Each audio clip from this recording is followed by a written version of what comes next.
ସିଏ ହେଉଛି ଜଗତର ସବୁଠାରୁ ସତ୍ୟ ଏବଂ ସୁନ୍ଦର ସଂସାର। ଚାଲନ୍ତୁ ପୁରାଣ ପୃଷ୍ଠାକୁ।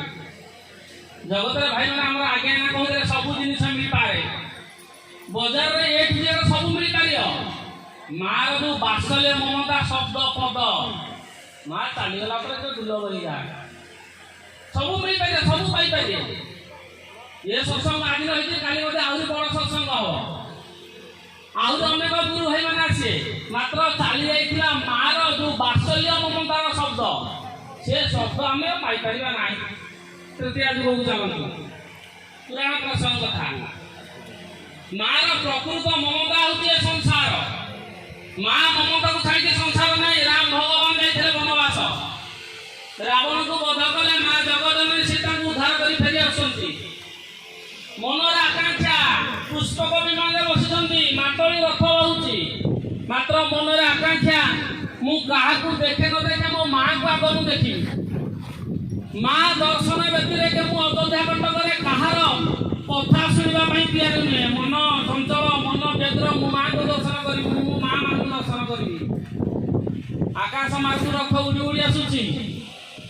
ତିନି ମା 750 ମା ଭିତରୁ ତିନି ମା ପାଟରେ ଆଣିଥାନ୍ତି, ତା ଭିତରୁ ଗୋଟାଏ ମାର ମନରେ କିନ୍ତୁ ସେ ମା ହଉଛନ୍ତି କୈକେୟୀ। ହୁଏତ ରାମ ଆସି ସାରିବା ପରେ ବନରୁ ମୋତେ ଆଉ ଦେଖା କରିବନି, ମୋ ମୁହଁ ଚାହିଁବନି, ରାତି ପାଇଥିଲେ ରାଜା ହେଇଥାନ୍ତା, ମୁଁ ତାକୁ ବନକୁ ପଠେଇଦେଲି, ତେଣୁ ତାର ରାଗ ଥବ, ତାର କ୍ରୋଧ ଥବ। ସେ ଶ୍ୟାମଳ ଶାନ୍ତ ମୂର୍ତ୍ତି ଭଗବାନ ରାମଙ୍କର ହୃଦୟକୁ ଆପଣ ଚିନ୍ତା କରନ୍ତୁ। ଆମ ପାଖରେ ସବୁ ଅଛି। ଗୁରୁ ଜ୍ଞାନ ଦେଇଛନ୍ତି, ଗୁରୁ ଭକ୍ତି ମାର୍ଗ କହିଛନ୍ତି, ଗୁରୁ ଦୃଢ଼ ଭାବ କହିଛନ୍ତି, ଗୁରୁ ଯୋଗ କହିଛନ୍ତି। ମାତ୍ର ଗୁରୁ କହିଥିବା ବିଶ୍ୱାସ ଶବ୍ଦଟାକୁ ଆମେ ବିଶ୍ୱାସରେ କରିପାରିବା। ବିଶ୍ୱାସ ଶବ୍ଦକୁ ବିଶ୍ୱାସରେ ଲଗାଇ ପାରୁନାହିଁ। ସେଦିନ ଅଟଳ ବିଶ୍ୱାସରେ ଥିବା ରାମ ଭଗବାନ ଚିନ୍ତା କରୁଛନ୍ତି, ମୁଁ କେବଳ ଗୋଟିଏ ମାଆକୁ ଆଗ ଦେଖା କରିବି। ଏପଟେ ସେ ମା ଚିନ୍ତା କରୁଛି, ବୋଧେ ମୋତେ ଆଉ ରାମ ଦେଖା ହବନି। ଯଦି ରାମ ମୋତେ ସର୍ବାଦୌ ପ୍ରଥମେ ଆସିକି ଦେଖା ନ ହବ, ତାହେଲେ ମୁଁ ଆତ୍ମହତ୍ୟା କରିବି। ଆତ୍ମହତ୍ୟା କରିବା ପାଇଁ ଗୋଟେ ଛୋଟିଆ ଶିଶିରେ ଆଗେ ନେଇକି ଯାଇଛି ବିଷ ଗରଳ ଗୁଡ଼ି, ଶିଶିରେ ଧରିଛି। ମା ମାନେ ଠିଆ ହେଇଛନ୍ତି ସମସ୍ତେ। ଅଯୋଧ୍ୟା ରାଜବାଟୀର ଅନେକ ମା ମାନେ ବି ଅଛନ୍ତି, ପ୍ରଜାମାନେ ବି ଅଛନ୍ତି। ରାମ ଓହ୍ଲେଇ ପଡ଼ିଲେ ପୁଷ୍ପକ ବିମାନରୁ, ଚାହିଁଦେଲେ ଅନେକ ମା ମାନେ ମୋର ଠିଆ ହେଇଛନ୍ତି। ମୋ କୈକେୟୀ ମା କାହିଁ? ଖଣ୍ଡେ ଦୂରରେ କୈକେୟୀ ମା ଠିଆ ହେଇଛନ୍ତି। ରାମ ଭାରି ବ୍ୟସ୍ତ ଡଗଡ କରି ତାଙ୍କ ପାଖରେ ପହଞ୍ଚିଗଲେ। ମାର ପାଖରୁ ନେଇଗଲେ, କହିଲେ ମା କିସ ଲୁଚାଇ ରଖିଛୁ ମାତା ଦେବୁ ତୁନି।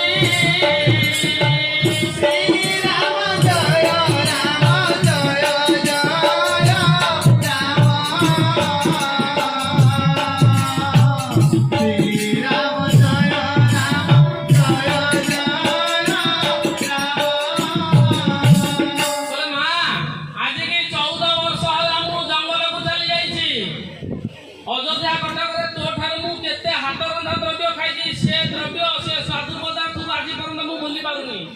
ମା ତୁ ପଛପଟେ କଣ ଲୁଚେଇକି ରଖିଛୁ, ମତେ ଖାଇବାକୁ ଦେଇଦେ, ମୋ ମନ ଖୁସି ହେଇଯାଉ। 14 ବର୍ଷର ଆଶା ମୋର ମୀମାଂସା ମେଣ୍ଟି ହେଇଯାଉ।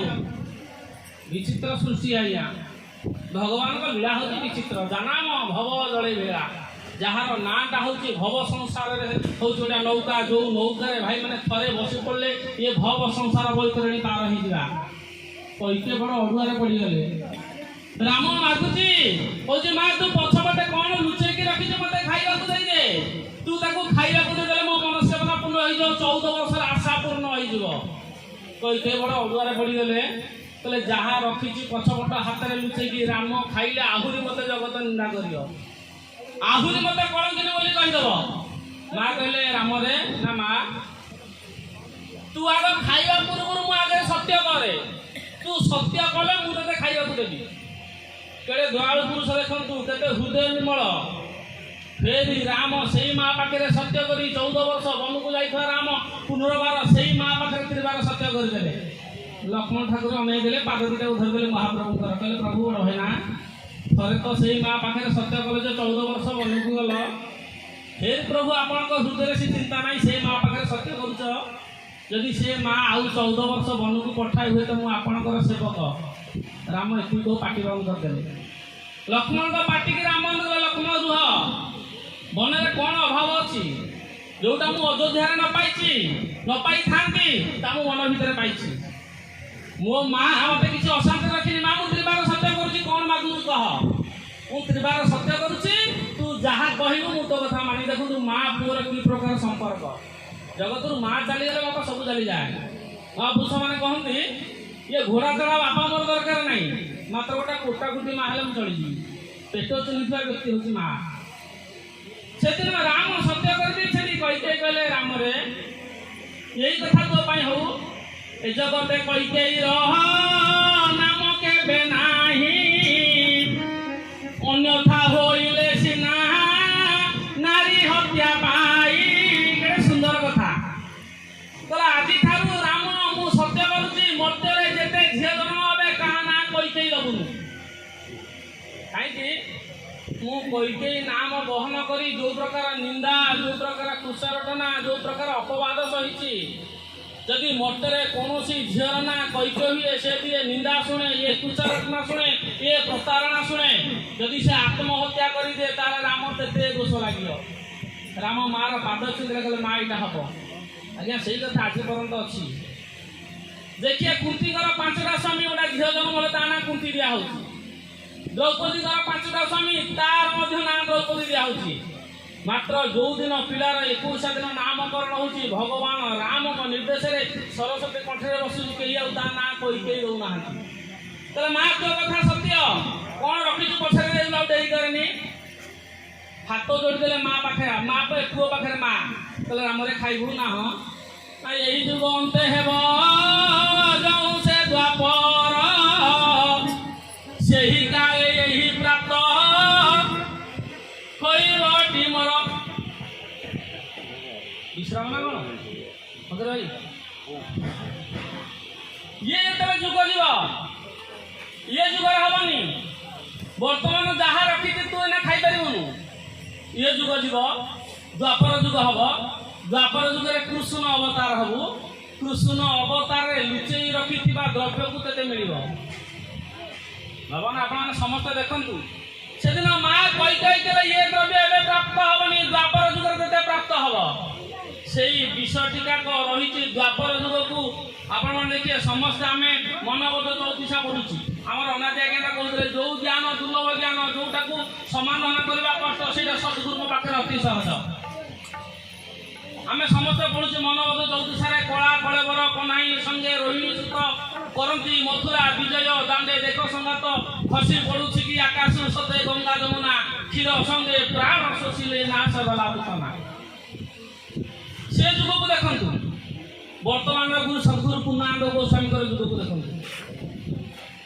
कले खसी पड़ुछि कि आकाश सते गंगा जमुना जन को पचरा भाई द्वापर जुगे पुतना जन्म होता हाँ जन्म होता पुतना कौ स्तर विष भरिक जाइए भाई जी न कही पारे पूर्णानंदिया कहीदेवे पुतना कौ स्तर विष भरिक जाइए कहीं न कही पारे जो मैंने सदगुरुंर शरणापन्न जे राति पाइले प्रभु को प्राण नीति देती प्रभु तो व्यक्तिर मोर गति ना सी ही कहीदेव कहीं आप देखु से जुग कथा जो राम गंगा पारी होती जीवर पार कर दीटा पाद भगवान गंगा नदी पढ़ी नहीं गंगा राम पाद धौत कर आर पटू पारी हो सारा जो रामचंद्र कहते जमुना भारी मन दुख कर कांदुची प्रभु को शरणापन्न है प्रभु ये गंगा एत पुण्य कर पाखे पाद बढ़ेदेले आपण पाद को से धोईदेला मुझे हत भागिनी तो हत पराण है प्रभु मोपाई किसी ना कृष्ण अवस्थार कथा को राम भगवान कहीदे कहले हे माँ जमुना मन दुख करे ना जुग को जुग यही मते परमानंद ये जगते ये जुगरे गंगा कूल खेलुची ये जुग सरीज आ मोर गंगा कूल क्रीड़ा हेनी क्रीड़ा हम कौटी ना हे जमुना माँ कूरी कूल द्वापर जुगरे राम भगवान कृष्ण मूर्ति धारण कर सारा पर आउ से गंगा कूल को खेलिया जाइना खेलिया जाइछन कौटी ना जमुना नदी से प्रसंग कथा क्षीर संगे प्राण शोषिले नाश गला पुतना खसी पड़ुछि कि आकाश सते गंगा जमुना जो पिला काली धर्म बुझ भाषा छुटिया पिलाटी ताकि पछारे गंगा के फर्टिन कहीदेव गंगा जमुना किए ना फर्टिन जमुना सी आ किसी फरक नबनी तेणु से दिन ପୁତନା ଜାଣିଛି ମୁଁ ଯଦି ଦକ୍ଷିଣ ସ୍ତନରେ ବିଷ ଭରିକି ଯିବି ଇଏ କୃଷ୍ଣ କଦାପି ଖାଇବନି। ସେ ପରା ସେଦିନ ଗଙ୍ଗା ନଦୀ କୂଳରେ ସତ୍ୟ କରିଛି ମୁଁ ଆଉ ଗଙ୍ଗା କୂଳରେ ଖେଳିବିନି, ଯମୁନା କୂଳରେ ଖେଳିବି। ତେଣୁ ସେଇଥିପାଇଁ ଯମୁନା ଧାର ହଉଛି ବାମାଙ୍ଗୀ। ବାମ ସ୍ତନରେ ବିଷ ଭରି ଦେଇଛି ପୁତନା, ଯାଉଛି ଆଗକୁ ଆଗକୁ। ସେଦିନର ବିଷ, ଯୋଉଦିନ ବିଷ ମା କୈକେୟୀଙ୍କ ଠାରୁ ପାନ କରିପାରିଥିଲା ମୋହନ, ସେଦିନ ଦ୍ୱାପର ଯୁଗରେ ଭଗବାନ କୃଷ୍ଣ ଜନ୍ମ ହୋଇଛନ୍ତି, ଗୋପପୁରରେ ବଢୁଛନ୍ତି। ଏ ଗୋପପୁରରେ ବଢିବା ପରେ ଦିନେ ଦିନେ ଚିନ୍ତା କଲେ କଣ କରିବା ଜଗତରେ ଆଜ୍ଞା ଦେଖିବା ସମସ୍ତିକି ଧର୍ମକୁ ସମସ୍ତଙ୍କର ଭୟ, ଜଗତରେ ସମସ୍ତିକି ଧର୍ମକୁ ଭୟ। ମାପ ଧର୍ମ ପାଖରେ ମାତ୍ର ଅଛି ପାପ ଆଉ ମୃତ୍ୟୁ। ଇଏ ଭୟ ଠାରୁ ମହାଭୟ ପାପକୁ, ମହାଭୟ ହଉଛି ମୃତ୍ୟୁକୁ। ମଣିଷ ସବୁକୁ ଭଲ ପାଏ ମାତ୍ର ଦବାକୁ ମରିବାକୁ ଭଲ ପାଏ ନା।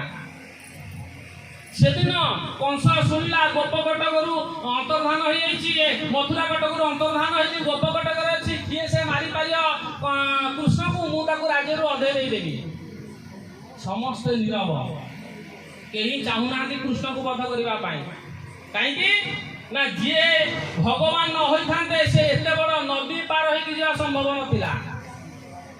ନଦୀ ପାର ହେଇକି ଯାଇପାରିନଥାନ୍ତେ, ଯାଇକି ଗୋପପୁର ରହିଲେ ସେ ସାମାନ୍ୟ ବ୍ୟକ୍ତିତ୍ୱ ହେଇନଥିବେ, କେହି ରାଜି ହେଲେନି। ସଂକ୍ଷିପ୍ତରେ ଆପଣମାନଙ୍କୁ ପୁରାଣ କଥା ବ୍ରହ୍ମପୁତ୍ର ମାର୍ଗରେ ସେଦିନ ବାହାରିଲା ପୁତନା, କହିଲା ଭାଇ ମୁଁ ତାକୁ ମାରିବି, ଅଧେ ରାଜ୍ୟ ଦେଇଦେବି। ପଳେଇ ଆସିଲା ମଥୁରା କଟକରୁ ଗୋପ କଟକକୁ, ଚିନ୍ତା କଲା ତାକୁ ମାରିବି କେମିତି। ତାକୁ ମାରିବି ଏକମାତ୍ର ଉପାୟ, ଛୋଟିଆ ପିଲାଟା ହେଇଛି, 2 ଦିନର ହେଇଛି, ସେ 60 ବର୍ଷରେ ଯଶୋବନ୍ତୀ ମା ଜନ୍ମ ଦେଇଛନ୍ତି, ସ୍ତନ୍ୟପାନ ଉପଯୁକ୍ତ ହେଉନଥିବ, ମୁଁ ଏଇ ସ୍ତନ୍ୟପାନ ଆରରେ ତାକୁ ମାରିଦେବି। ବିଷ ଭରିଦେଲା, ଜଳନ୍ଧର ବିଦ୍ୟା ଜାଣିଥାଏ, ଦକ୍ଷିଣ ସ୍ତରରୁ ଗଙ୍ଗା ବହୁଛି, ଭଲ କ୍ଷୀର ଗୁଡାକ ରଙ୍ଗ ହଉଛି ଆଜ୍ଞା ଧଳା, ଆଉ ବିଷ କ୍ଷୀର ଗୁଡାକ ରଙ୍ଗ ହଉଛି ଆଜ୍ଞା କଳା।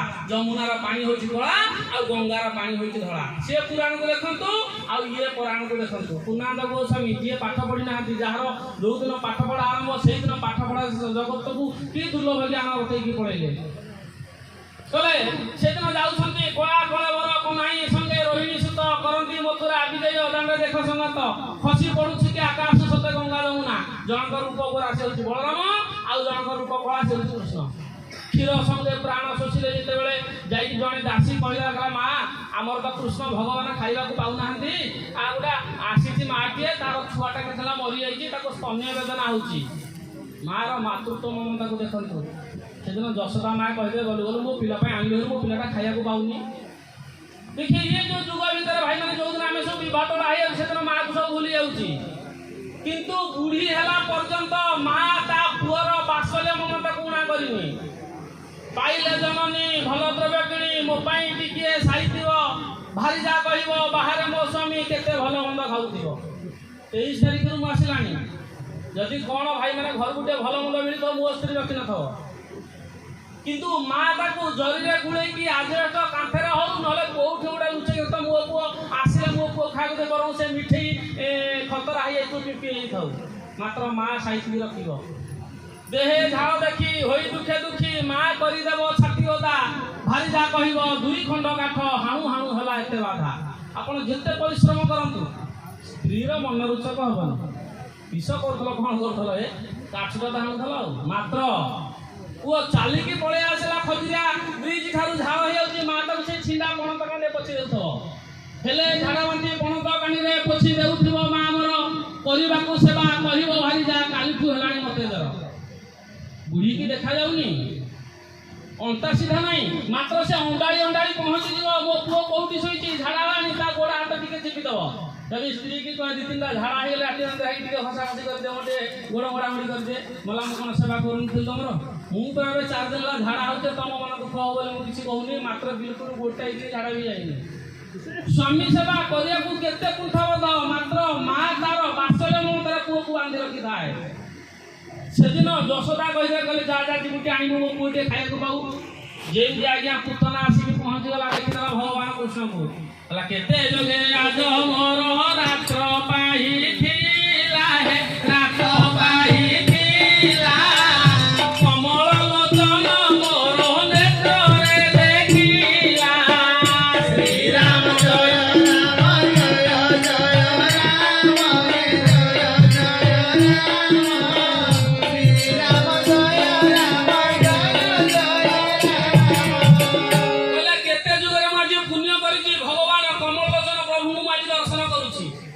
पलैला टे पाखक कहला जा हूँ ये दीटा कथा मले बैकुंठ को जी मारिले अधे राज्यर राजराणी है जोटा गले से लाभ अच्छी मोर एथरे क्षति नहीं पलैला यशोदा माँ निष्कपट भाव जेते कपटी माने जगत ज्ञान जेते कहले से उद्धार हो पारंती ये जो आमर माँ चली जाइए सी कौन ज्ञान जानती न जानती मुझे कहीपरि मात्र हृदय हूँ निर्मल ये पूर्णानंद ज्ञान को से देखा देखी पड़े जदि स्वामी था तो स्त्री बिना कष्ट मर्त्यर धराधाम विदा नहीं प्रभु पड़ेदेली नहेले से वास्तविक पूर्णानंद ज्ञान कथा जानी जानू न जानू मो महिमा भजंती भकत उत्तमा एत ज्ञान आम कहूँ भाई मला बेलू छटपट हो मरबू ये ज्ञान किसी मूल्य ना बोले आम अलणा ज्ञान ऋण पड़नी किसी जानी ज्ञान जानी मात्र श्री गुरु गला बेलू वैकुंठ प्राप्ति है घाटी है पड़नी कादुआ लगे बहु सेवा करनी पुओ सेवा करनी वैकुंठ गला बोल सदगुरु पूर्णानंद स्वामी की से दिन पुतना को बढ़ाई देले माँ यशोवंती कहीं जन्म होतुलु रे पुतना होते कहूची कहीं जन्म होतुलु तू आज मरिबाटी सत्य पछकु जाई दउची से मले मोर लाभ मु मले मध्य मोर लाभ दीटा को लाभ अछि जेते आज्ञा मुंड भिडुची दक्षिण स्तन को पुतना टे क्षीर खाई दऊ भलरे खाई मरी जाऊ आज्ञा से हटिया ठाकुर जहाँ नाम रे भवर जल चलुची जहाँ नाम रे भवर डंगा चलुची से कृष्ण कदापि सत्य भग्न हो गंगा कूड़े खेली जाइली आउ गंगा को जीविनी मुझे जो स्थान में विष भरतुमा से स्थान खाइबी आज्ञा क्षीर खाइबा को आरंभ कले क्षीर खाऊ खाऊ क्षीर संगे प्राण शोषिले नाश गला पुतना क्षीर खाऊ खाऊ ता प्राण को भगवान कृष्ण खाईदे विराट काय रड़ी कर पड़ी सब अजोगे गोपवासी मान सब ताटका है हठात कौन है विराट काय शरीर उपर भगवान कृष्ण चलुंट भाई से किए देखनी महापुरुष किए लिखी देखु सही कथा पूर्णानंद गोस्वामी सुंदर भाव में कहले भाई मैंने ये जगत में पुतना अच्छा व्याकरण अर्थ पुत युक्त ना समान पुतना पुत कहले पवित्र जहाँ पाखे पवित्रता नहीं भाई सी हूँ जगत में गोटे गोटे पुतना ये अपवित्र व्यक्ति अपवित्र बोली गाधिया गाधी पवित्र नुह जार मन में कलुषित जहाँ मन में हिंसा राग क्रोध अहंकार बशवर्ती होती सी भाई जगत हूँ पुतना देखले कौन कौन हम आध्यात्मिक भितर पुतना हूँ आम मानकर प्रकृति प्रकृति सदाबले आज्ञा बस हम अमन मन को टाणी नहीं आज्ञा कुमन मन में पहुँचे पर द्रव्य हरण करवा पर चोरी करवा पर नारी करवा ये कथा जो मनर अधिक बढ़ी जाए आसुरिक प्रवृत्ति बढ़े से आसुरिक प्रवृत्ति हूँ पुतना कृष्ण द्वारा हाथ हम से कौ कृष्ण गुरु सुंदर भाव में परम पूजन गीतार कहते हरि बारू हरि अटे रमी बारू राम श्रीकृष्ण बहला को बाबू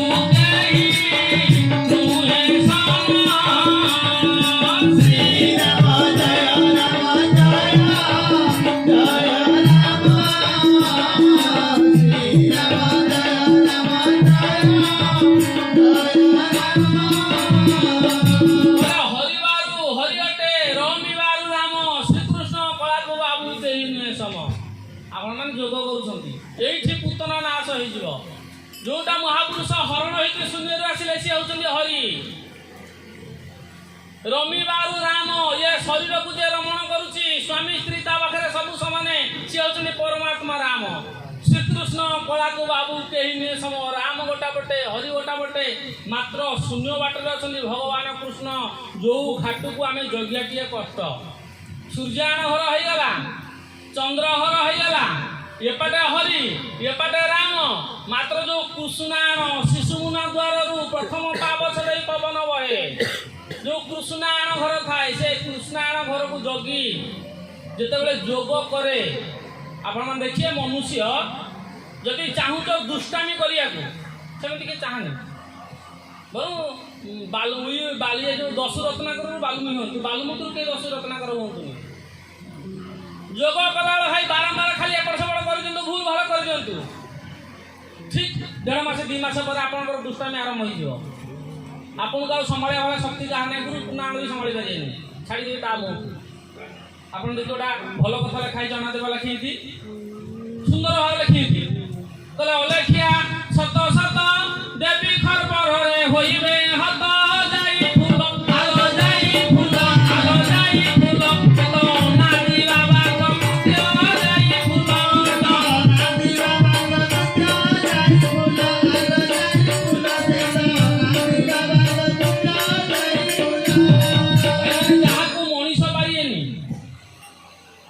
କହିବ ଛାଡ଼ିବେନି। ଆପଣମାନେ ତାକୁ ଭୟ କରୁଛନ୍ତି, ମାତ୍ର ତା ପାଇଁ ଗୋଟେ କିଏ ବନ୍ଧୁବ। ନଡ଼ିଆ ଭାଇ ଆମେ ହାତରେ ଭାଙ୍ଗୁନି, କଟୁରୀକି ବଳେଇବନି। ନଖରେ ଆପୁଡୁଛି ଭାଇ ଆପୁଡ଼ି ହଉନି, ମାତ୍ର କରୁଣାକୁ ବଳେଇବନି। ଭଗବାନ ତାକୁ ଯାହାର ଯେଉଁ ଭାବ ଦେଖି ନାବ ମୁଁ ଦିଅଇ ସଳକି। ଭଗବାନ ଅଛନ୍ତି, ଇଏ ଜଗତର କର୍ମଧାର। କାହାକୁ କୋଉ ବାଟରେ ନେଲେ ଠିକ ସେ କର୍ମରେ ପହଞ୍ଚି ପାରିବ। ମୋ କଥା ପ୍ରସଙ୍ଗ କଣ? କଥା ପ୍ରସଙ୍ଗ ଆପଣ ଦୁଷ୍ଟାମି କରିବାକୁ ଚାହୁଁଛନ୍ତି, ଯୋଗକୁ ଭୁଲ କରିଦିଅନ୍ତୁ। ସେମିତି କେହି ଭୁଲ କରନ୍ତି ଏଇଟା ଗୋଟେ ଦରକାର କଥାରେ। ଭୁଲ କଲେ ଦୁଷ୍ଟାମି ହେବେ, ଫଳ ଆପଣଙ୍କ ପାଖରେ। ଡାଳ ହାଣିଲେ ଯେମିତି ମୂଳରେ ପଡେ, ଆପଣଙ୍କ ପିଲା ଗୁଡାକ ସେୟା ସବୁ ହେଇଯିବେ। ଯୋଉ ଅଲେଖିଆ ସତ ସତ କଥା ମୁଁ କହିଲି କାହିଁକି ନା ଏଠି ଆମର ରବି ସାର୍ ଅଛନ୍ତି, ଗୋଟେ ପଢିଲେ ବୋଧେ। ଏ ଯୋଉ ସାର୍ ମାନେ ସବୁ ଅଛନ୍ତି ସ୍କୁଲରେ ପିଲାଙ୍କୁ ପାଠ ପଢ଼ାଇଲା ଭାଇ କେହି ଆଗ ଲେଖିକି ଦିଅନ୍ତିନି। ମହାପୁରୁଷ କହିଲେ ଅଲେଖିଆ ସତ ସତ ଦେବୀ ଖର୍ପରରେ ହୋଇବ ହତଲ ଯାଇଥିଲ ଏ ତ ଅନାଦି ବାବାଙ୍କ କୃତ। ଇଏ ଅଲେଖ ଧର୍ମ ହେଲା ଦେବୀ ଖର୍ପରରେ ମରିଯିବେ ଏକଥା ନୁହଁ। ସିଏ ଗୋଟେ ଧର୍ମ, ତାଙ୍କର ମୂଳ ତତ୍ତ୍ୱ ଅଛି। ମାତ୍ର କୋଉମାନେ ନା ଅଲେଖିଆ ସତ ସତ ଯୋଉମାନେ ଆଗ ପିଲାଙ୍କୁ ଅଲେଖେଇ ଦିଅନ୍ତି ସ୍କୁଲରେ ଗୁରୁଜୀ ମାନେ, ସିଏ ଦେବୀ ଖର୍ପର। ଦେବୀ ଏଠି ହଉଛି ସରସ୍ୱତୀ। ସରସ୍ୱତୀଙ୍କ ଖର୍ପରେ ନିହତ ହେବେ, ସେ ମୂର୍ଖ ହେଇଯିବ, ମଦୁଆ ମାଷ୍ଟର ହେଇଯିବ, ତାକୁ ଚାକିରି ସସ୍ପେଣ୍ଡ କରିଦେବେ। ତେଣୁ ସାର୍ ମାନେ ଜାଣିକି ପ୍ରଥମରୁ ପୂର୍ଣ୍ଣାଙ୍କ ଭାଷାରେ 3ଟା ଠ ଲେଖିକି ଦିଅନ୍ତି। ଗୋଟା ହଉଛି ତୋ ବାପା, ଆଉ ଗୋଟା ହଉଛି ତୋ ବୋଉ, ଆଉ ଗୋଟା ହଉଛି ତୋ ଗୁରୁ। ଗୋଟା ପିତା ବ୍ରହ୍ମା, ମାତା ବିଷ୍ଣୁ, ପତ୍ନୀ ସଦାଶିବ। ଏଇ ଯୋଉ 3ଟା ଠ ଲେଖିକି ଦେଲେ, ଆପଣ ମାନଙ୍କର ଯଦି ଚାହୁଁଛନ୍ତି ଭଲ ମୁଁ ପୁତନାକୁ ନାଶ କରିବି, ଆପଣ କୃଷ୍ଣାୟଣ ଘରେ ଯୋଗ କରନ୍ତୁ। ଚନ୍ଦ୍ର ଘରେ ଯୋଗ କଲେ ଭକ୍ତି ସୃଷ୍ଟି ହବ, ସୂର୍ଯ୍ୟାୟଣ ଘରେ ଯୋଗ କଲେ ଜ୍ଞାନ ସୃଷ୍ଟି ହବ, ମାତ୍ର କୃଷ୍ଣାୟଣ ଘରେ ଯୋଗ କଲେ ମୋକ୍ଷ ପ୍ରାପ୍ତି ହବ। ଆପଣ ଏଇ ଯୋଉ 3ଟା ଘରକୁ ଯଦି ଜଗିଥାନ୍ତି, ତାହେଲେ ଜଗତରେ ମରିବା ପୂର୍ବରୁ ଆପଣଙ୍କୁ ଯମ ଜଣେଇ ଦେଇକି ନିଏ, ଯାହା ଆମ ମା ଆମକୁ ଆଜି ଦେଖେଇ ଦେଇକି ଗଲେ। ଯଦି ଭାଇ ଯୋଗ ନାହିଁ, କହିବା ବୋଲିବା ଜ୍ଞାନ ନୁହଁ, ଆଖି ତେରେଟିବା ଧ୍ୟାନ ନୁହଁ, ଲୋକ ଦେଖାଣିଆ କଥା କିଛି ନାହିଁ। ଯଦି ନିଜେ କରିପାରିଲି ସେଇଟା ହଉଛି ଜଗତର ସବୁଠାରୁ ବଡ କଥା। ମୋ କଥା ପ୍ରସଙ୍ଗ ଆପଣ ମାନେ ଆସନ୍ତୁ। ସେଦିନ ପୁତନାକୁ ଯେମିତି ଭଗବାନ କୃଷ୍ଣ ହତ୍ୟା କଲେ, ନାଶ କଲେ, ଜଗତରେ ସେମିତି ଆପଣ ମାନେ ସମସ୍ତେ ଜଣେ ଜଣେ କୃଷ୍ଣ ହେଇଯିବେ। ନିଜ ଶରୀର ଭିତରେ ଥିବା ପବିତ୍ରତା, ଅଜ୍ଞତା, ଅହଙ୍କାର, ଅନ୍ଧକାରକୁ ଯୋଉମାନେ ନାଶ କରିପାରନ୍ତି, ଭାଇ ସେ ଚାଲିଗଲା ପରେ ମଧ୍ୟ ତାଙ୍କୁ କୃଷ୍ଣ କହିକି ପୂଜା କରାଯିବ। ସେ ତ ରାମଙ୍କ କଥା ଗଲା, ରାମ ବିଷ ଖାଇବା ପାଇଁ କହିଦେଲେ। ଦ୍ୱାପର ଯୁଗରେ ପ୍ରଭାସ ଯଜ୍ଞ କୃଷ୍ଣ କରୁଛନ୍ତି, କାନ୍ଦି କାନ୍ଦି ପହଞ୍ଚିଗଲେ ଯଶୋଦା, ହବ୍ୟ ଧାରକୁ ଥୋଇଦେଲେ କୃଷ୍ଣ। କହିଲେ କଣ ମୁଁ ଆହୁତି ଦେବି ପ୍ରଭାସ ତୀର୍ଥରେ, ମୁଁ ଯୋଉଥିପାଇଁ ପୁଣ୍ୟ ଚାହୁଁଥିଲି ମୋ ମା ମୋ ପାଖରେ ପହଞ୍ଚିଲେ, ମାର ପାଦ ଧୂଳି ନେଇଗଲେ, ମୋର ସତ ପୁଣ୍ୟ ହେଇଯିବ, ମୋର ଆଉ ଆହୁତି ଦେବା ଆବଶ୍ୟକ ନାହିଁ। ସେଠି ଆଜ୍ଞା ଆହୁତି ଦିଆ ବନ୍ଦ ହେଇଗଲା। କଳିଯୁଗରେ ଗୋଟେ ମା ଥିଲା, ଯୋଉ ମା ଯବନ କୂଳରେ ବିବାହ ହେଲେ ମଧ୍ୟ ସେ କାଲି ତା ପୁଅ ନନ୍ଦିଘୋଷ ରଥକୁ ଅଟକିକି ରଖିଦେଲା। ଜାତିରେ ହଉଛି ସାଲବେଗ ପଠାଣ ଘରର ପୁଅ। ଆପଣ ମାନେ ସମସ୍ତେ ଇଏ ଯଦି ପିଲା ଜଗତରେ କିଏ ଗୁରୁ ଥାଏ, ସେ ବଡ ଗୁରୁ ହଉଛି ମା। ପରମ ପୂଜନ ଯେତେବେଳେ ଗୁରୁ କହିଛନ୍ତି, ମାତା ଗୁରୁ, ପିତା ଗୁରୁ, କର୍ଣ୍ଣ ଗୁରୁ କହି ଏ ରୂପେ ଅନେକ ଗୁରୁ ସଂସାର ଅଛି। ଯାହାର ମା ପିଲାକୁ ଯୋଉ ଶିକ୍ଷା ଦିଏ, ଭାଇମାନେ ଜଗତରେ ସେ ସେଇ ଶିକ୍ଷାରେ ଚାଲିଯାଏ। ତା ମା ହଉଛି ପ୍ରଥମ ଗୁରୁ। ଆଉ ଯୋଉ ଆମର ଶିକ୍ଷିତ ଭାଇମାନେ ସବୁ ଅଛନ୍ତି, ଯଦି ଛୋଟ ପିଲା ଭାଇ ଘରେ ଥବ, ସ୍ୱାମୀ ସ୍ତ୍ରୀ କଳି ଲାଗିଲା, ଯଦି ପିଲା ପଢିକି ଆସିଲା, ଆମେ ପାଟି ବନ୍ଦ କରିଦେବା ଦରକାର। ଯଦି ଆମେ ସେ ଭିତରେ ତୁକାର ବଚନ, ଅଶ୍ଳୀଳ ଭାଷାରେ କଥାବାର୍ତ୍ତା ହେଲେ ପିଲାଙ୍କର ମେମୋରି ଚିପ୍ ଭାଇ ଖାଲି ଦବ, ସାଙ୍ଗେ ସାଙ୍ଗେ ଏଟା ଫିଲିଂ ହେଇକି ରହିଯିବ, କାଲି ସେଇଟା ଆମ ଉପରେ ପ୍ରୟୋଗ ହବ। ନିଜ ବର କଣ ହରବର ପରକୁ ଦେଇ ଶିବ ପଳେଇଲେ ପ୍ୟାଣ୍ଟ ଥୋଇ, ସେଇ ପ୍ରକାର ଅବସ୍ଥା ହେଇଯିବ। ତେଣୁ ମୁଁ ଆଉ ସେ କଥା ପ୍ରସଙ୍ଗ ନଉନି। ସେଦିନ ସାଲବେଗର ମା, ଆପଣ ମାନେ ଯୋଉ ଯାଉଥିବେ ପୁରୀ ଦେଖେ, ବୀର ହରେକୃଷ୍ଣପୁର ଗୋଟେ ଗାଁ ଅଛି, ବ୍ରାହ୍ମଣ ଘରେ ନିୟମ ଅଛି, ବିବାହ ହେଲା ପରେ ଆଉ ଦ୍ୱିତୀୟ ବିବାହ ହେଇପାରିବନି, ଯେ ସେ ବିଧବା ଯନ୍ତ୍ରଣା ଭୋଗ କରିବ। ସେଦିନ କମଳା ଦେବୀ ସେମିତି ବୀର ହରେକୃଷ୍ଣ ପୋଖରୀରେ ଗାଧଉଛନ୍ତି। ସେଦିନ ଲାଲ ବେଗ ପଠାଣ ଘର ପୁଅ ଘୋଡ଼ା ଉପରେ ବସି ଯାଉଛି, ଅପରୂପା ସୁନ୍ଦରୀ ଦେଖି 18-19 ବର୍ଷର ଝିଅଟା ଘୋଡ଼ା ଉପରେ ଉଠି ନେଇକି ପଳେଇଲା।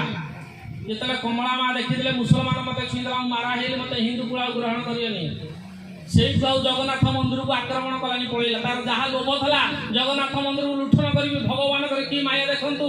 ସେ ଜଗନ୍ନାଥ ମନ୍ଦିର ଲୁଣ୍ଠନ କରିବା ପରିବର୍ତ୍ତେ ସ୍ତ୍ରୀ କି ଲୁଣ୍ଠନ କରି ନେଇକି ପଳେଇଲେ। ବୀର ହରେକୃଷ୍ଣପୁର ଗାଁରୁ ପହଞ୍ଚିଗଲେ ତାଙ୍କ ଲାଲଗଡ଼ରେ। ପହଞ୍ଚିଲା ପରେ ସେଠୁ କହିଲେ ମୁଁ ତମକୁ ବିବାହ ହେବି ନା, ମୁଁ ମନା କରୁନି। କମଳା ମା କହିଲା ଠିକ ଅଛି, ମତେ ବିବାହ ହବ, ତମ ପାଖରେ ଗୋଟାଏ ସର୍ତ୍ତ। ନା କଣ ନା, ମୁଁ ହିନ୍ଦୁ କୁଳରେ ଜନ୍ମ, ଏଠୁ ଗଲେ ମତେ ହିନ୍ଦୁ ଗ୍ରହଣ କରିବେନି। ତୁମେ ତମ ଦିହକୁ ପୂଜା କରିବ, ମୁଁ ମନା କରିବିନି, ମାତ୍ର ମୋ ଦିହକୁ ମୁଁ ପୂଜା କରିବି, ତୁମେ ବାଧା ଦେବନି। ସତ୍ୟ ହେଇଗଲା। ଜଗନ୍ନାଥଙ୍କୁ ପୂଜା କରେ ତୁଳସୀ ଦେଇକି ସେ କମଳା ମା। ଲାଲ ବାଗ ତା ଆଲାଙ୍କୁ ପୂଜା କରେ କଣ ଦେଇକି ହଉଥିବ ଆମେ ତ ଜାଣିନୁ। ଅନ୍ତଃସତ୍ତ୍ୱା ଗର୍ଭବତୀ କିଛି ଦିନ ପରେ ମା ହେଲେ, ମା ହଉଛି ପ୍ରଥମ ଗୁରୁ। ଯେମିତି ଅନ୍ତଃସତ୍ତ୍ୱା ହେଲେ ମା ମାନେ 4 ମାସ ହେଇଗଲା ପରେ ମା ଦୁଷ୍ଟାମି କରିବା ବନ୍ଦ କରିବା ଆବଶ୍ୟକ। ମା ଦୁଷ୍ଟାମି କଲେ ପୁଅ ସେଇ ପ୍ରକାର ଦୁଷ୍ଟାମି ପେଟ ଗର୍ଭରେ ଶିଖିଯିବ। ଆପଣମାନଙ୍କ ଦ୍ୱାପର ଯୁଗର ଅଭିମନ୍ୟୁ ସଦୃଶ୍ୟ। ମା ରୋଷେଇ କରୁଥାଏ ସେଦିନ ଜଗନ୍ନାଥଙ୍କ ଭଜନ ବଢୁଥାଏ। ମା ବାଟରେ ଚାଲି ଯାଉଥାଏ ଜଗନ୍ନାଥଙ୍କ ଭଜନ ବଢୁଥାଏ। କ୍ରମେ କ୍ରମେ ଶ୍ଲୋକରେ କହୁଛି 10 ମାସ 10 ଦିନ ସମ୍ପୂର୍ଣ୍ଣ ହେଲା ଛୁଆଟିଏ ଜନ୍ମ ହେଇଗଲା। ସେତେବେଳେ ଭାଇ ଧୋରେ ଭାଇଆ ଧୋ ଯାହାରି ଭାଇରେ ଗହମାଣ୍ଡିଆ ତାଳି ଭାଇରେ ଶୁଅ। ମା ତାକୁ ହାତ ଥାପୁଡ଼ି ଥାପୁଡ଼ି ଭାଇ ଶୁଆଇ ଦେଉଥିଲା। ପିଲା ବି ଶୋଇ ପଡୁଥିଲା। ଏବେ ତ ଭାଇ ଯୋଉ ପିଲା ସବୁ ଜନ୍ମ ହେଲେଣି ଏ ଆଧୁନିକ ଯୁଗ ପିଲା ମେମୋରି ଚିପ୍ ପଡ଼ିଥିବା ଡିଜିଟାଲ ମୋବାଇଲ ତାଙ୍କ ପାଖରେ ଗାନା ନ ବାଜୁଛି ପିଲା ଆଉ ଶୋଉନି କି ପିଲା ଖାଉନି। ଇଆଡେ ନଟିଆ କମେଡି ଦେଖୁଥିବ ସିଆଡେ ପୁଅ ତାର ଖାଉଥିବ ଝିଅ ଖାଉଥିବ। ଇଏ ବିନା ଆଲବମ ଗୀତରେ ପିଲା ଆଉ ଶୋଇବନି। ସେଦିନ ଶାଲବାଗ ସେଇ ଜଗନ୍ନାଥ ପ୍ରାଣରେ ପରିପୂର୍ଣ୍ଣ ହେଇକି ଅଛି। ବାପା ହାତରେ ଯୁଦ୍ଧ କରିବାକୁ ଖଣ୍ଡିଆ ଖବର ହେଲା ଖାଲି ଯୁଦ୍ଧରେ କଣ ବାପା ଇଏ ହାଣିଦେବ ତାକୁ କି ହାଣିବେନି। ଆମେ ଯଦି କାହାକୁ 10 ଚାପଡ଼ା ମାଇଲି ବାପା ଆମକୁ ଗୋଟେ ଚାପଡ଼ାଟି ମଧ୍ୟ ପକେଇ ଦେଇଥିବ। ଖଣ୍ଡିଆ ଖବର କ୍ଷତ ବିକ୍ଷତ ଶରୀର ବଞ୍ଚିବାର ଖୁବ୍ କମ୍। ସନ୍ଧ୍ୟା ଆଣିକି ପହଞ୍ଚିଦେଲେ ମା ପାଖରେ। ମା ଆଖିରୁ ଲୁହ ଧରୁନି, ମା କାନ୍ଦୁନି। ଅର୍ଜିଲା କର୍ମ ଭୁଞ୍ଜ ଦେହି ଏହାର ପ୍ରିୟା ପ୍ରିୟ ନାହିଁ। ଯିଏ ପ୍ରକୃତ ମା, ପୁରାଣ ପୃଷ୍ଠରେ ଗାନ୍ଧାରୀ ହେଉଛି ପ୍ରକୃତ ମା। ସେଦିନ ତା ପୁଅ ଦୁର୍ଯ୍ୟୋଧନକୁ କହିଲେନି ଜୟ ହେଇଯା ବୋଲି। ଅକ୍ଷୟ ହେଉ ପୁଣ୍ୟ ଜଗତେ ଧର୍ମର ହେଉ ଜୟ, ଧର୍ମର ଜୟ ହଉ। ସେ ମାଆକୁ ଆଜି ପର୍ଯ୍ୟନ୍ତ କୋର୍ଟ କଚେରୀରେ ପୂଜା ହଉଛି। ଦେଖିବେ କୋର୍ଟ କଚେରୀରେ ଯୋଉ ଆଖିରେ ପଟି ବିନ୍ଧି ଗୋଟେ ମାଆଟା ନୀତି ଧରି ଠିଆ ହେଇଛି ସେ ହେଉଛି ଦ୍ୱାପର ଯୁଗର ଗାନ୍ଧାରୀ। ଆଉ ବଡ଼ ପୂଜା ଜଗତରେ କଣ ଅଛି? ସେଦିନ ଶାଲବେଗର ମା ଆଉ କାନ୍ଦୁ ନାହାନ୍ତି। କହିଲେ ଧନରେ କ୍ଷତ ହେଇଯାଇଛି ନା ମୋ ମା ବଞ୍ଚିବିନି। ଯେତେ ଔଷଧ ପତ୍ର ଆଜ୍ଞା ଲାଲଗଡ଼ରେ ଥିଲା ସବୁ ସରିଗଲା। ଆଉ ଭଲ ହେଲାନି। ବଞ୍ଚିବା ପାଇଁ ଆଶା, ବଞ୍ଚିବା ପାଇଁ ମମତା, ବଞ୍ଚିବା ପାଇଁ ଆଗ୍ରହ। କହିଲେ ମା ତୁ କହୁଥିଲୁ ନୀଳାଚଳରେ ଓଡ଼ିଶାର ଗୋଟେ କିଏ ଦିଅ ଅଛି ଖାଲି ହାତ ମାରିଦେଲେ ରୋଗ ଭଲ ହେଇଯାଉଛି। ନା ହଁ ଅଛି। ନା ତୁ ତାକୁ ଡାକୁନୁ। ଏ ଆଜ୍ଞା ଶୋଇଲା ଜଗନ୍ନାଥ ଜଗନ୍ନାଥ ଜଗନ୍ନାଥ ଜଗନ୍ନାଥ କହି ଶୋଇ ପଡ଼ିଛି। ରତ୍ନ ସିଂହାସନ କାଳିଆ ଶାନ୍ତ ଉଠିକି ପଳେଇଛି। ହାତ ମାରି ଦେଇଛି ସର୍ବାଙ୍ଗ ଶରୀରରେ କାଳିଆ ଶାନ୍ତ। ସକାଳ ପାଇଳ ଗାଈ ରୋଗ ଭଲ, ପୀଡ଼ା ଭଲ, ଦର୍ଦ ଭଲ, ସବୁ ଭଲ ହେଇଯାଇଛି। କହିଲା ମା ଦେଖିଲୁ ଖାଲି ଚିହ୍ନ ସିନା ଅଛି ଆଉ ଦର୍ଦ ନାଇଁଲ ମା ସବୁ ଭଲ ହେଇଯାଇଛି। ସେ କେମିତିଆ ଡାକ୍ତର ମୁଁ ତାକୁ ଦେଖିବାକୁ ଯିବି? ଯାଇପାରିବୁନି ରେ ବାପା। ମୁସଲମାନ କୁଳରେ ଜନ୍ମ ହେଇଛୁ। ସେ ମନ୍ଦିର ଭିତରେ ପ୍ରବେଶ ହବନି। ଯଦି ଆଜି ଯାଇପାରିବୁ ତାହେଲେ ତୁ ସିନା ସେ ବଡ଼ ଡାକ୍ତରକୁ ଦେଖିବୁ, ନହେଲେ ଆଉ ଦେଖିବାର ପ୍ରଶ୍ନ ଉଠୁନି। ନା ଆଜି କାହିଁକି ନା ଆଜି ଘୋଷ ଯାତ୍ରା ରଥଯାତ୍ରା। ସେ ରଥରେ ବସିବ। ଆଚାଣ୍ଡାଳ ବ୍ରାହ୍ମଣ ଜାତି ଧର୍ମ ବର୍ଣ୍ଣ ନିର୍ବିଶେଷରେ ସମସ୍ତେ ତାକୁ ଦର୍ଶନ କରିବେ। ତୁ ଆଜି ଯାଇପାରିବୁ? ନା ହଁ ମା ଯାଇପାରିବି। ଯାଇପାରିବୁ ଏଠୁ 750 କୋଷ। ସେମାନେ କୋଷ କହୁଛି 10 କିଲୋମିଟର। 750 କୋଷ କେତେ କିଲୋମିଟର ହେଲାଣି? ଗୋଟେ ଦିନ ଯିବା ସମ୍ଭବ ନୁହଁ। ନା ମା ଯିବି। ମୂଳଟି ଅଟଇ ବିଶ୍ୱାସ କହନ୍ତି ଜଗନ୍ନାଥ ଦାସ। ତାହେଲେ ମା ମୁଁ ଯିବି। ସେ ଦିଅ ଦେଖାଦେବ ନା? ହଁ ଦିଅ ଦେଖାଯିବ। ଦିଟାକ ହାତ ଟେକି ଦେଲା। 750 କୋଷ ଚାଲି ନ ପାରଇ ପ୍ରଭୁ ଚାଲି ନ ପାରଇ ମୁହିଁ ଯିବା ଯାଏ ନନ୍ଦୀ ଘୋଷେ ଥିବରଇ ଜଗବନ୍ଧୁ ହେ ଗୋସାଇଁ ଜଗବନ୍ଧୁ ହେ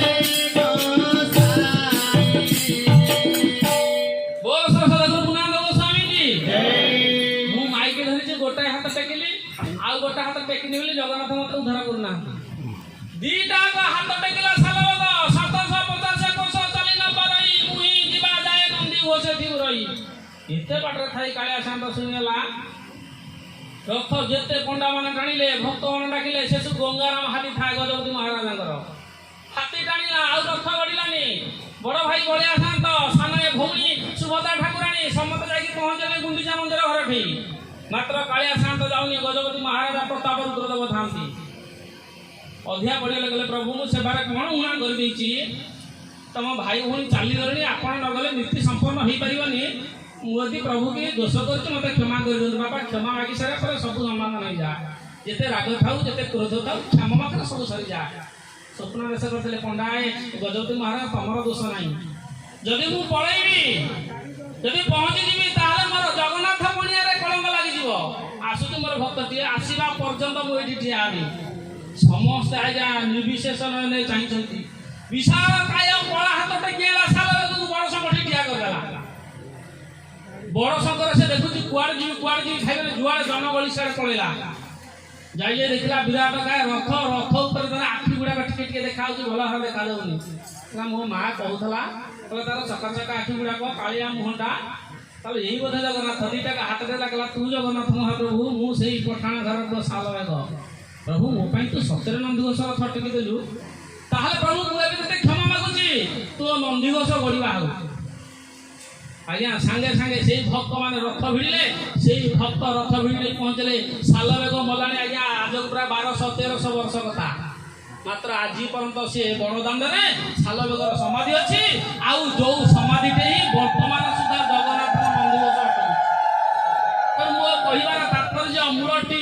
अटई विश्वास कहती जगन्नाथ दास से दिन माँ ता पुओ को बतईदेला तू जगन्नाथ को ध्यान कले प्रभु को ध्यान कले तू पाइबू प्रभु को से दिन से पाईगला आपण जेते जुग देखंतु प्रति जुग रे उटा मां तार पुत्रर भल मनासी था पुत्र को सत बाटरे नहीं थाए आ जोठी पुत्र सत बाटरे पहुंची जाई थाए भाई सेठी मार ममता थाए मार स्नेह थाए मार सब करुणा थाए आ तो अल्प समय कथा हमर आगे माने समय नउनी खाली छुटिया कथा के कहूची जीवन काल भीतर भाई सत्संग रे हम समस्त बससे मानव जीवन बड़ धर्म हो सत्संग गोड़ हाथ बिंधा आम चौकी पर बस गोड़ लंबे आपण जना पड़ू आपण जो तले बस भारी गोड़ हाथ बिंधा हो मात्र आपण कृष्ण को पाती कष्ट कले कृष्ण मिले मात्र छता टाणी ठिया होता महाजन जापर तले आंठू पकार मूल्य देते चाषी को आंठू पकाउची महाजन छता टाणी तार महत्व जापर मात्र मूलटा देला तो कष्ट हुए ये संसार भाई समस्त सत्संग बच्ची जीवन में सत्संग मिलू मात्र सत्संग भितर गोटाई कथा रखु सी हूँ विश्वास जदि विश्वास नहीं ताहले जगत रे फल फली पारिबो नहीं विश्वास बिना कर्म जेते फल न फले कदाचित आपण विश्वास कर